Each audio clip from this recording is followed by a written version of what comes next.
A couple of things. The first and foremost, for those of you that are in a sexually active relationship, to take the sex out and really see what your relationship is based upon. Because if you take the sex out, it will give you the clarity of mind to step back and say, okay, is this love or is this lust? Are they using me? Do they really love me? What's going on? And really put your love in the light and see what it's made of. Because if you take the sex out and you end up fighting and arguing, you end up breaking up, you're probably better off without that person to begin with. But if you guys end up staying together, what peace of mind knowing that that person is in it for you and not what you're giving them? That they love you as a person and not what you're doing with them. That is peace of mind right there. So to have the guts and courage to take it out and see what it's made of. The second thing, right now Jason and I, we're training ourselves in faithfulness. Chastity trains you in that faithfulness. Because one day when we're married, I'm just going to be 9 months pregnant, ready to go, and Jason is going to be at work. And he might have some cute little hot secretary now. Do you think the same temptations won't be there just because he has a ring on his finger? Of course not. They're still going to be there. But the thing is, he's trained himself in faithfulness now, so within marriage, he can be all the more faithful to me. So to train yourselves in faithfulness. And I know a lot of you are dating right now, and realize most of you right now is dating someone else's future spouse. To guard that person, protect that person, as you would want your future spouse guarded and protected in the same exact way. Now, when you date someone, to raise your standards high. And I know a lot of people say raise your standards high. When I say that, never have to lower yourself to date anyone. And I know a lot of people do that. And you know when you do that. But to keep your standards high, because everyone in this room, no matter where you've been, what you've done, you are worth waiting for, and you deserve the best. And if that person doesn't want to wait for you, or they're always pressing you this or that, frankly, they're not worth you, and you deserve better than that. So to set your standards high. And I think this is the most important thing of all. If you want to have pure relationships, a pure mind, you've got to have a pure soul.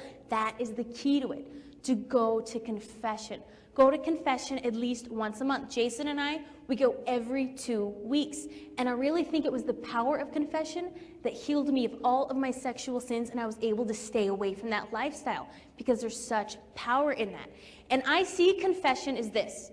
Confession is God's mercy. In that room with that priest is God's mercy.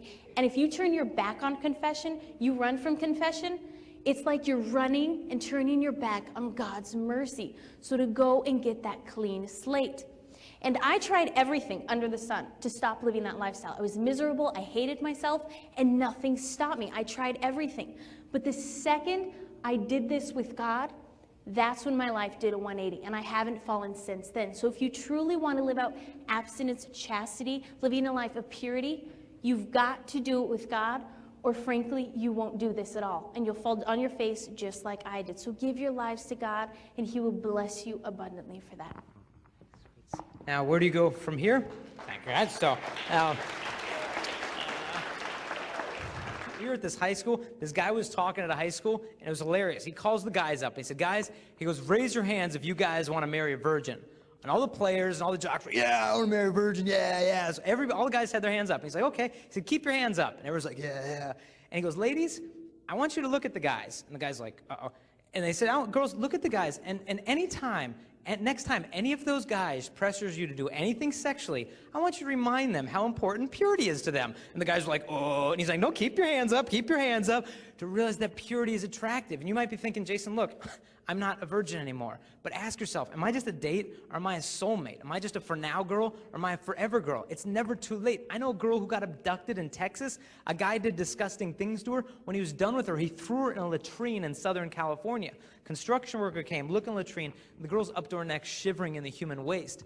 And they looked down there and said, my God, who could do this to a little girl? They lower a guy, a fireman in there to pull her out. She sees him coming down. She was scared to death, started to take the human waste, throwing it at the guy. Said, just don't touch me, just leave me here. She'd been so hurt, she didn't know who to trust, and she wanted to literally live in the sewer. And some of us have been so hurt, maybe through sexual mistakes, that we think it is just too late, just leave me here. But I stick my hands out and I say, girl, it is never too late. You still deserve the real kind of love. So girl, get up. Guys, where do you go from here? Guys, I would say, say, I did a poll of 1,400 girls at a high school, and I had them vote on how many of them thought if a guy practiced chastity in high school that would be undeniably attractive.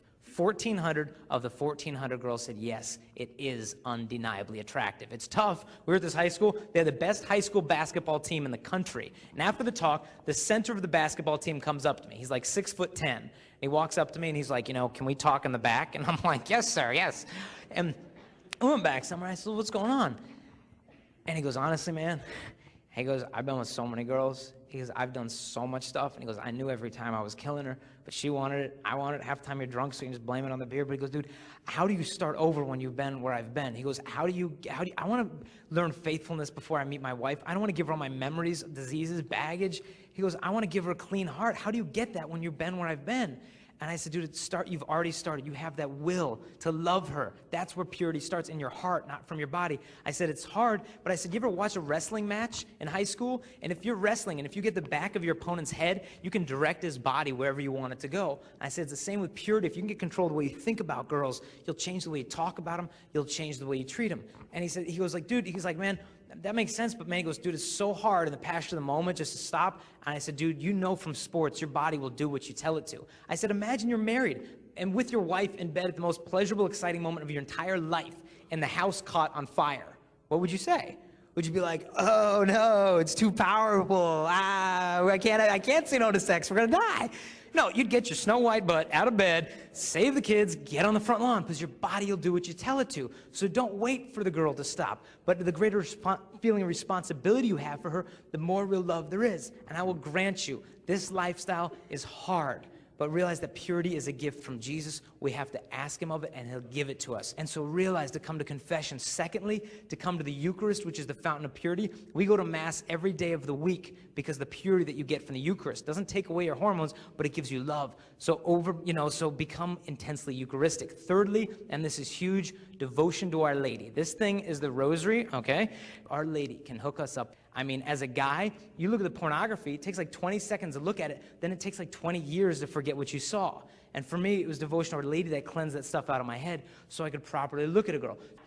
Now, we've been able to explain certain things today, but the one thing I know we can't explain to you honestly is the peace and the joy that come from chastity. It's worth more than all the pleasures of the world. And when you bring the gift of purity into a relationship, you bring Christ into the relationship, and there's so much peace, and that purity will be your super glue. You will have romance without regret, and you can fall in love for the right reasons. If there is only 60 seconds I have to speak to you today, this is the only thing I would even bother telling you. You guys have been an awesome audience. We love you very much. Have a wonderful life. Thank you.